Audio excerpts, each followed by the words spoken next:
ಅಪರಾಧಿ ಸ್ಥಾನದಲ್ಲಿ ಮಾತ್ರ ನಿಂತಿಲ್ಲ ಅವರು, ನಿಜವಾಗಿಯೂ ಅವರು ಅಪರಾಧಿ. ಅವರು ಎಷ್ಟು ಬೇಕಾದರೂ ಹೇಳ್ಕೊಳ್ಳಿ. ಗವರ್ನರ್ ಅವರು ಅವರಿಗೆ ಪ್ರಾಸಿಕ್ಯೂಷನ್ಗೆ ಅವಕಾಶ ಕೊಟ್ಟಾಗ ಅವರು ಹೇಳಿದ ಮಾತುಗಳೇನು? 14 ಸೈಟು ವಾಪಸ್ ಯಾಕೆ ಕೊಟ್ಟರು? ಅಲ್ಲಿಗೆ ಸಾಬೀತಾದ ಮೇಲೆ ಇನ್ನು ಮುಜುಗರದಿಂದ ತಪ್ಪಿಸ್ಕೊಳ್ಬೇಕು ಅನ್ನೋ ಕಾರಣಕ್ಕೆ ಕೊಟ್ಟಿತ್ತು. ಆದರೆ ಇವತ್ತು ಹರಿಶ್ಚಂದ್ರ ರೀತಿ ಮಾತಾಡ್ತಾರೆ. ಇಷ್ಟೊತ್ತಿಗೆ ಅವರು ರಾಜೀನಾಮೆ ಕೊಡಬೇಕಾಗಿತ್ತು, ಆ ಕೇಸನ್ನು CBIಗೆ ವಹಿಸಬೇಕಾಗಿತ್ತು, CBIಯಿಂದ ತನಿಖೆಯನ್ನು ಅವರು ಎದುರಿಸಬೇಕಾಗಿತ್ತು. ಆದರೆ ತಮ್ಮ ಚರ್ಮ ಉಳಿಸ್ಕೊಳ್ಳಿಕ್ಕೆ, ತನ್ನ ಗೌರವ ಉಳಿಸ್ಕೊಳ್ಳಿಕ್ಕೆ ಇಲ್ಲದ ಒಂದು ಇದನ್ನು ಮಾಡ್ತಿದ್ದಾರೆ.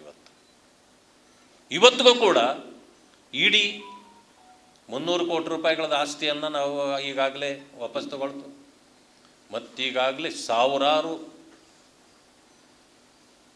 ಸೈಟ್ಗಳು ಬೇರೆ ಬೇರೆ ಪಾಲಾಗಿದೆ. ಈಗಲೂ ಕೂಡ ಇನ್ವೆಸ್ಟಿಗೇಷನ್ ಅವ್ರದ್ದು ಮುಂದುವರೆದಿದೆ. ಸಿದ್ದರಾಮಯ್ಯನವರು ಅಪರಾಧಿ ಅಲ್ಲ ಅಂತ ಯಾವ ಕೋರ್ಟು ಹೇಳಿಲ್ಲ, ನಿರಪರಾಧಿ ಅಂತ ಹೇಳಿಲ್ಲ. ಅದರಿಂದಾಗಿ ಈಗಲೂ ಅವರು ಅಪರಾಧಿಗಳೇ. ಆದ್ದರಿಂದಾಗಿ ಈಗಾಗಲೇ ಅವರು ರಾಜೀನಾಮೆ ಕೊಡಬೇಕಾಗಿತ್ತು. ಬಂಡತನ ಪ್ರದರ್ಶನ ಮಾಡಿ ರಾಜೀನಾಮೆ ಕೊಡದೆ ಮುಂದೆ ಹೋಗ್ತಿದ್ದಾರೆ.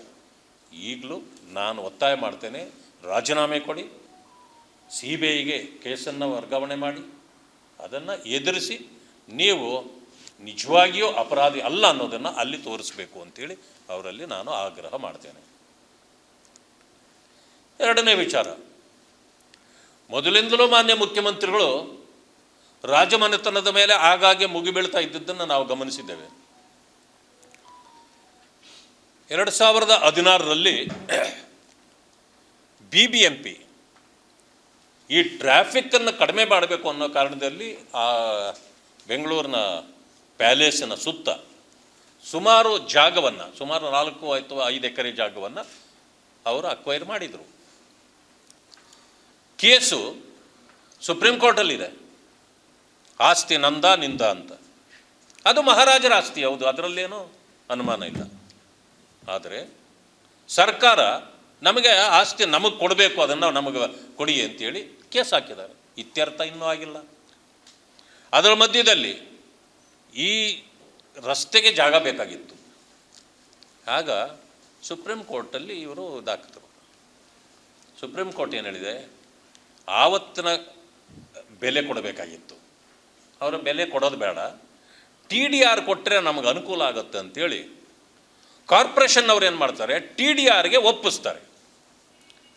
ಆದರೆ ಇವರು TDRಗೂ ಕೂಡ ಇದಾಗಬೇಕು ಅಂತೇಳಿ ಕೋರ್ಟ್ಗೆ ಹೋಗ್ತಾರೆ. ಕೋರ್ಟ್ ಏನು ಮಾಡ್ತದೆ, TDR ಕೊಡ್ಬೋದು ಅಂತ ಒಪ್ಪಿಗೆ ಕೊಡ್ತದೆ. TDR ಅಂತಂದ್ರೆ ಏನು? ಈ ಆಸ್ತಿಯ ಹಣ ನೀವು ಕೊಡಬೇಕು, ಕೊಡಲಿಲ್ಲ ಅಂತಂದರೆ ಆ TDR ಎಷ್ಟು ಆಸ್ತಿಯ ಬೆಲೆ ಬರ್ತದೋ ಅದಕ್ಕೆ ಸರಿಯಾಗಿ ಬೇರೆ ಕಡೆಯಲ್ಲಿ ಇವರೇನು ಮಾಡ್ಬೋದು, ಕಟ್ಟಡಗಳನ್ನು ಕಟ್ಟುವಾಗ ಇಷ್ಟು TDR ಅನ್ನು ಅಲ್ಲಿ ಬಳಕೆ ಮಾಡ್ಬೋದು. TDR ಕೊಡೋದು ಯಾವಾಗ? ಆಸ್ತಿ ಒಬ್ಬ ವ್ಯಕ್ತಿ ವ್ಯಕ್ತಿಯದ್ದು ಆಸ್ತಿ ಆಗಿದ್ದರೆ TDR ಅನ್ನು ತಗೊಂಡ್ರೆ ಅವನ ಆಸ್ತಿ ಗ್ಯಾರಂಟಿ ಆಯಿತು. ಕೋರ್ಟಲ್ಲಿಗೆ TDRಗೆ ಒಪ್ಪಿಗೆ ಕೊಟ್ಟ ಮೇಲೆ ಈ ಆಸ್ತಿ ಯಾರ್ದೀಗ? ಮಹಾರಾಜರು. ಒಂದು ಕಡೆ ಮಹಾರಾಜರದಲ್ಲ, ನಮ್ಮದು ಸರ್ಕಾರಕ್ಕೆ ಕೊಡಿ ಅಂತ ಒಂದು ಕಡೆ ಕೇಸ್ ಹಾಕಿದ್ದೀರಿ. TDRಗಲ್ಲಿ 16ರಲ್ಲಿ ಅವರು ಒಪ್ಪಿಗೆ ಕೊಟ್ಟ ಮೇಲೆ ಒಪ್ಪಿಗೆನೂ ಆಗಿದೆ. ಈಗೇನು ಮಾಡಿದ್ರಿ, ಕೆಲವರು ಇದನ್ನು ಒಪ್ಕೊಂಬಿಟ್ರೆ ನಮ್ಮದಲ್ಲ ಆಸ್ತಿ ಅವ್ರದ್ದು ಅಂತ ಆಗ್ಬಿಡ್ತದೆ ಅನ್ನೋ ಕಾರಣಕ್ಕೆ ಅದನ್ನೂ ಒಂದು ಸೈಡಲ್ಲಿ ಇಟ್ಟಿದ್ದೀರಿ. ಇದು ಇತ್ಯರ್ಥ ಆಗಲಿಲ್ಲ, ಇದನ್ನೂ ಒಂದು ಸೈಡಲ್ಲಿ ಇಟ್ಟಿದ್ದೀರಿ. ಇದು ದ್ವಂದ್ವ ನೀತಿ ಅಲ್ವಾ ನಿಮ್ಮದು? TDRಗೆ ಕಾರ್ಪೊರೇಷನ್ ಒಪ್ಪಿಗೆ ಕೊಟ್ಟಿದೆ.